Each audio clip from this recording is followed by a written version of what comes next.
Well, good morning everyone, and welcome to another episode of Shop Talk. But in this time, I'm asking some questions. It's December the 24th, New Year's Eve morning, and I'm out here in the shop at about 6 a.m. looking at something that has baffled me a little bit. And what we have here is a Tripp Lite P-60 power supply. And you know, this is a linear power supply, 60 amp, not continuous. And a guy had brought this by and said, "Here, you can have this piece of junk. I can't figure it out." I said, okay. Well, I figured, you know, nothing else, maybe it's got a good transformer in it. He has already pulled out all the capacitors and the two bridge rectifiers.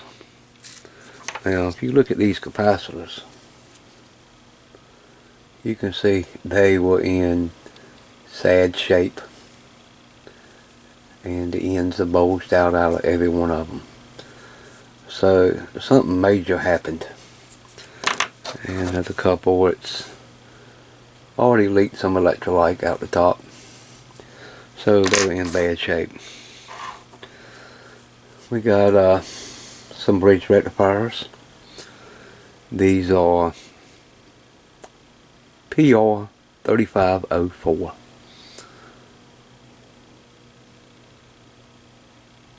Come on, focus camera. As you can see. Alright, no problem. Well, he went ahead and replaced the capacitors, and I replaced the bridge rectifiers with some little bit more heavy duty metal case rectifiers. And looking at this thing, it doesn't make sense. Now, I've already checked. He said he replaced the I think the 2N3771 series pass transistors. So I went ahead and checked the resistors, checked the capacitors just to make sure they were all new. I popped in some new bridge rectifiers, and looking this thing over, something don't look right. Now, you know, it's brought to me sort of in this state. You know, here's the regulator board. So I looked at the regulator board, and the first thing I noticed is that this SCR here is cracked. So I know that's blown, and I'm not sure, but he said he replaced both of these chips, and he still couldn't figure nothing out. But from the way I learned electronics, on a bridge rectifier you take two AC wires and you go to either side. You see here and here, there's two blue wires coming from the transformer on both sides connected to the AC inputs. You then have a positive, and then you would have a negative. And that's normally how a bridge rectifier is wired, to convert AC to DC. But when I started looking at this, it got my attention. I even called Mike over at Mike's Radio Repair, and he was like, huh? I don't think at first he could grasp what I was telling him until after I got him to pull up the schematic and look. And even looking at the schematic, he didn't quite understand just what was going on. Well, neither do I. Let me spin this around a little bit and I'll show you exactly what I'm talking about. Okay, you can see we got three taps here on this side of the transformer. This is the high amperage side. And we have three small taps on this side. There is a black wire that comes off that goes over to the ground side of this board. Here we have two black wires coming off this one tap, and they both go to the ground side of each one of these filter boards. Okay, that's pretty standard. Alright, we look at the center tap, and you see there's two wires connected, and they go straight to the AC input of one of the bridge rectifiers. Quite don't make sense. Okay, the other tap is identical. It goes over to this bridge rectifier on the AC side. Now this is what really going to throw you off when I show you this.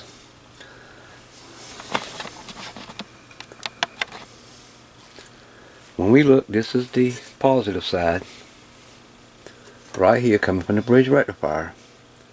It comes down and goes right to the filter board to the positive side of the capacitor. Okay, that's normal. The other board is identical. Now what really threw me off was you look at the negative side, which is also a red wire connected to the bridge rectifier.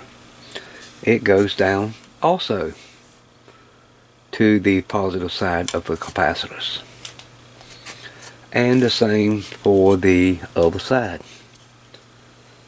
So I said, well, wait a minute now, you're shorting the positive and the negative together, coming off the bridge rectifiers and going down to the filter boards. So this is the back side of one of the filter boards. And you can see this is the ground plane side that goes all the way down. This is the positive side. This terminal right here on this big trace goes to the positive side of the bridge rectifier. You fall on down, there's another big wire soldered in. It goes to the negative side of the bridge rectifier. So one plane that has both the negative and positive connected to the positive side of the capacitors. Head scratching time. Well, let's look at the schematic. So here we have our schematic, and I did find this schematic online, and there are several models of this power supply. I think there's an A, B, C, and D. This is the D version. My power supply is not has any kind of designator other than PR60. So maybe there's another tag missing off of it. I don't know. But I've also looked at the B, and it is identical to this. So we can see our transformer here. This is our primary side. This is our secondary. This is the small wires that goes off over to the regulator board. The center tap of this field comes down and goes to filter board number 2. On this side, the center tap goes down and comes to the negative side of filter board number 1. Okay, now what gets interesting is we look at the secondary side of the high amp part of the transformer, and we can see this bottom wire comes off and it splits. One side goes to B of one rectifier, it splits off, and the other side goes to B of the other rectifier. We look at the top terminal, you see it splits off. One side goes to A of this rectifier, the other side goes to A of the second rectifier. Okay, that's a little strange to me. That almost looks like a short.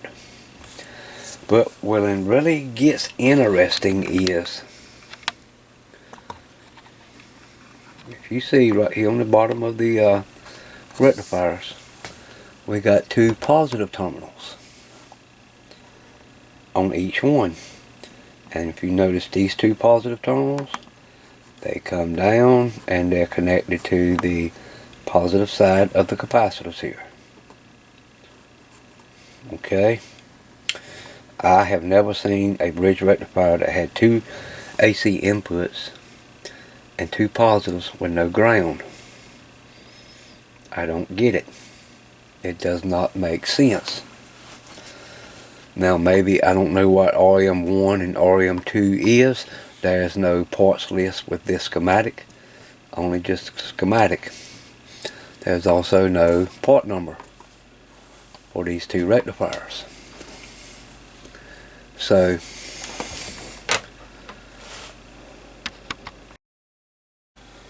I pull up the data sheet on the BR3504, and it shows me that it is a plain rectifier. You know, a rectifier is just 4 diodes, you know, that's parallel from each other, and then series across with your positive and your negative and your 2 AC inputs. Again, it has a negative. So what is going on here? I would surely like to know. Perhaps maybe that RM1 and RM2 are not standard bridge rectifiers in this piece of equipment. I don't know. Again, there is nothing here on the schematic to tell me any different. So perhaps somebody's replaced these with standard bridge rectifiers. But without that being the case, I still don't see how this works.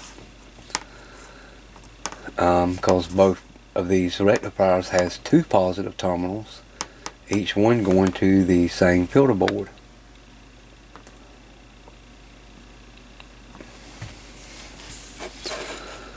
Let me slide the schematic down just a little bit.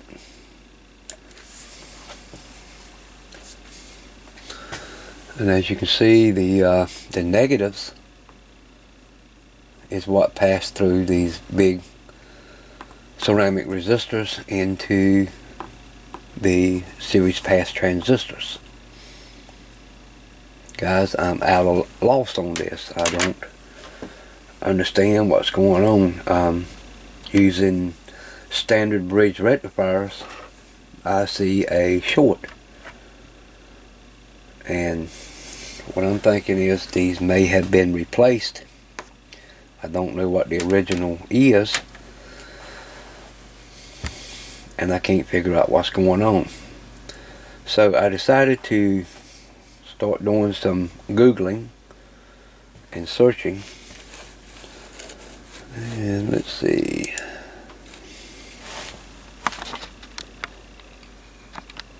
I've come up with this picture that was on the internet.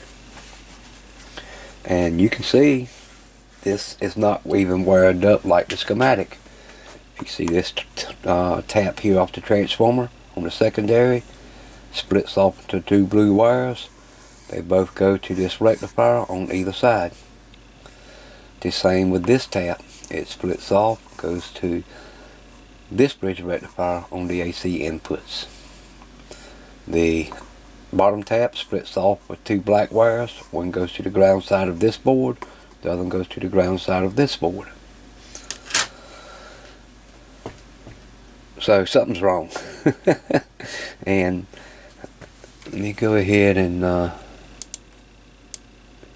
blow this up a little bit.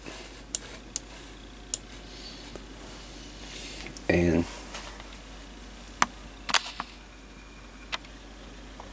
look in here. This is a 700101P bridge rectifier, and it looks like a standard bridge rectifier. You can see the AC on this side, the positive. We don't know what's here, most likely AC, and we definitely do not know this. I've Googled this part number, 700101P.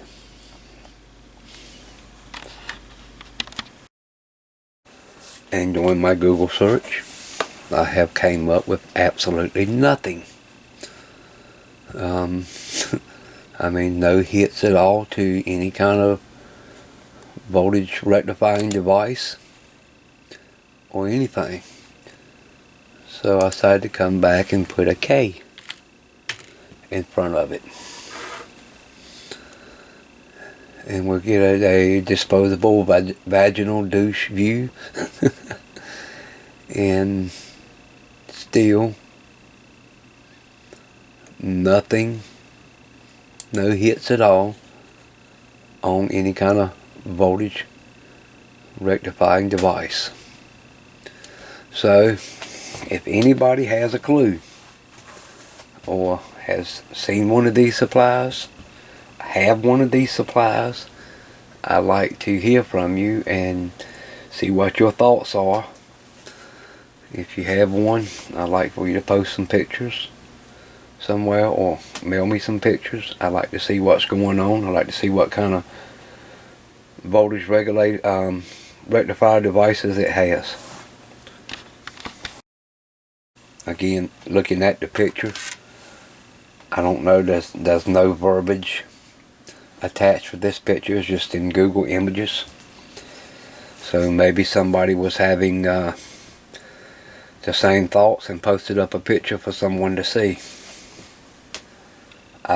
Again, I don't get it. I don't understand it. If you have any information, please post up and let me hear from you.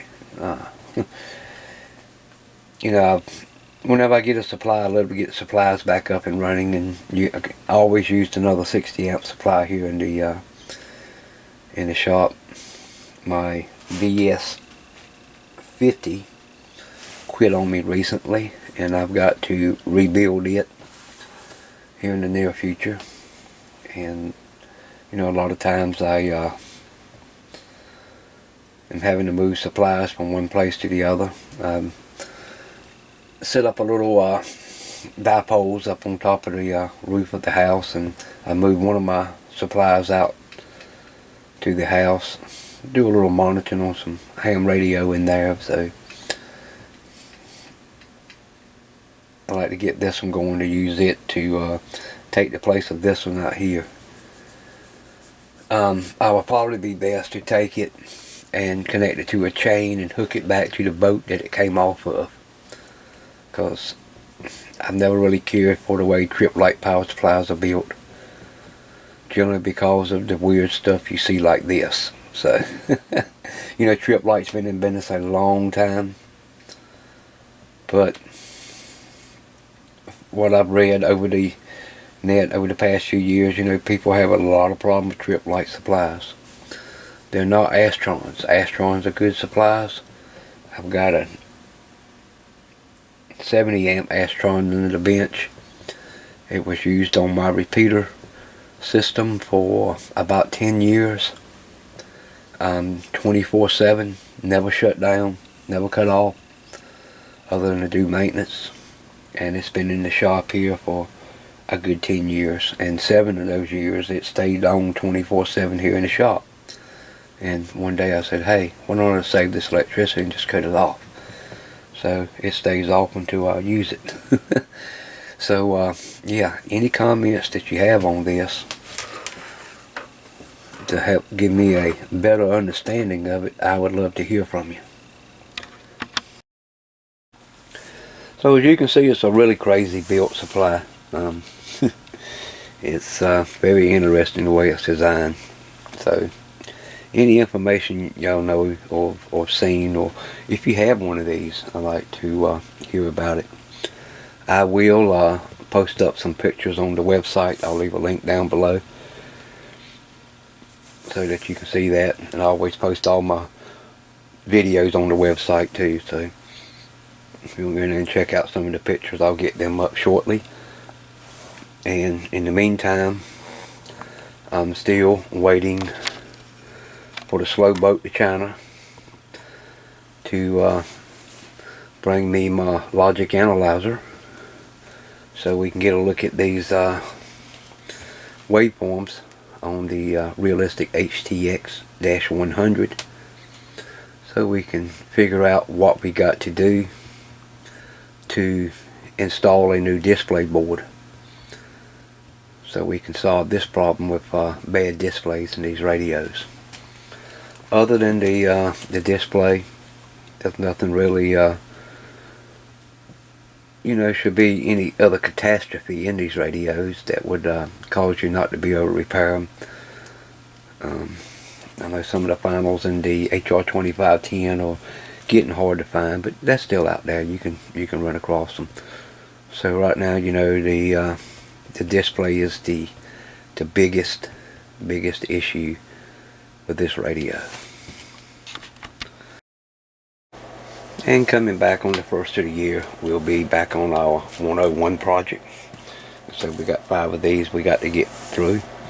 So that's going to be the thing for 2017, is getting these 101s all fixed up and going through them, and starting with the receiver and go through. But one of the first things we have to do on this one is find out what is causing this erratic noise.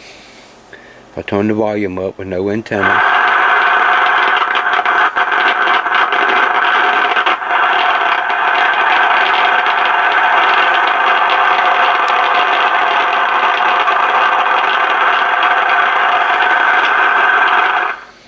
you can hear that erratic noise in the receiver.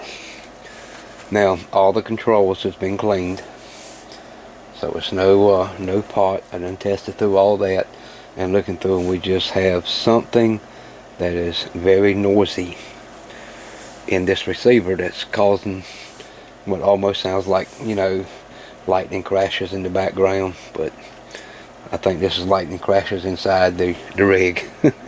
It's sounds really bad. So yeah, we got to get in here our single tracer and do some checking out. But I was playing with it a little bit this morning.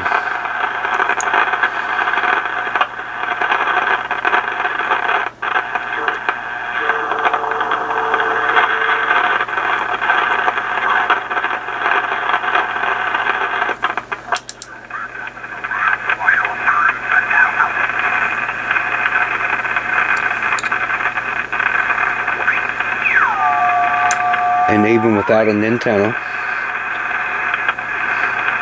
we are picking up stations.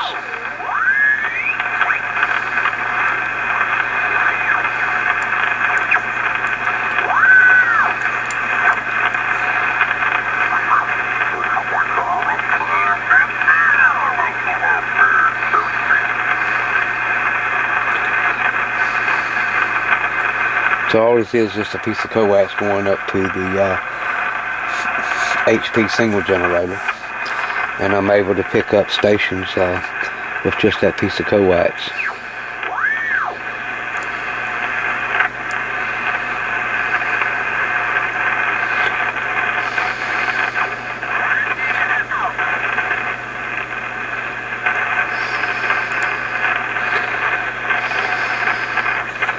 So yeah, there's something in there very noisy.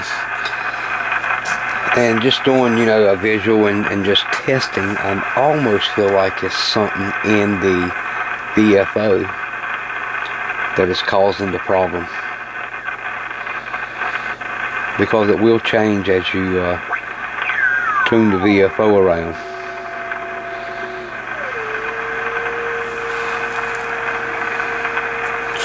When you're looking at the S meter, you can still see it. But if I move the VFO,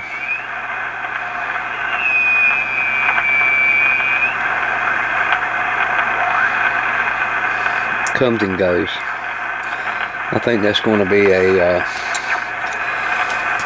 good troubleshooting procedure using the single tracer. So we'll get the single tracer out right to start with, and we'll go through that and see can't we locate with this noise. There's no need of going any further until we find what is causing it. You know, it's most likely something mechanical, either a capacitor or some component that's actually causing the issue. But right there, it's completely solid, nothing going on. But as I turn the VFO, I can get spots that gets worse.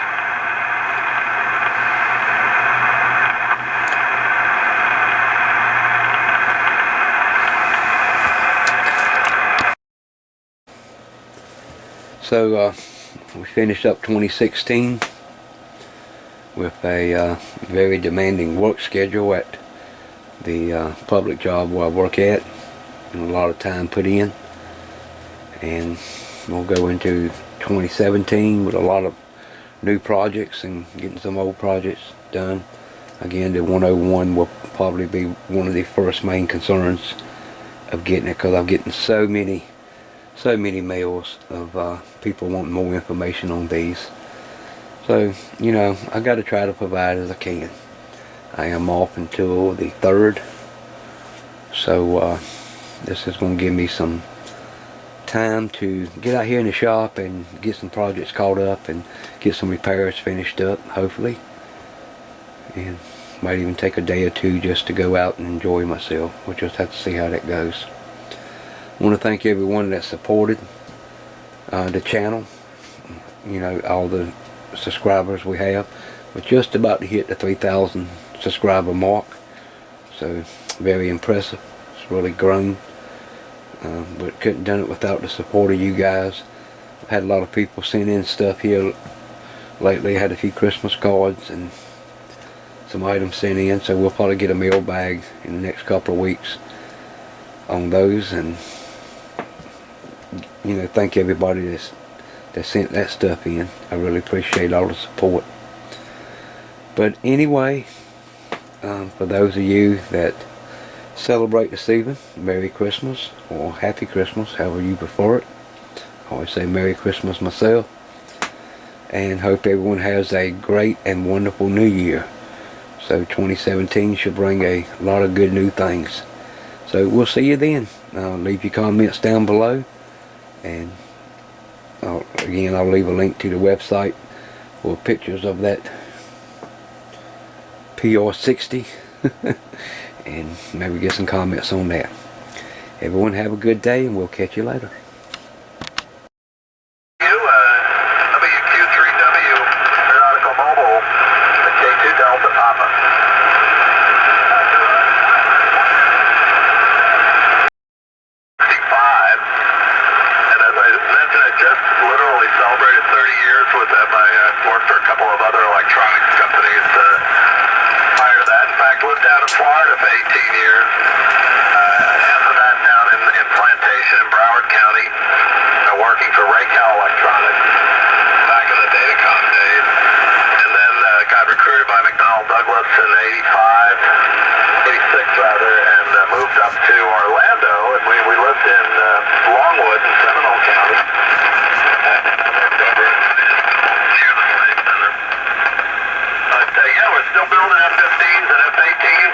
Your father's F-15 anymore, I'll tell you that.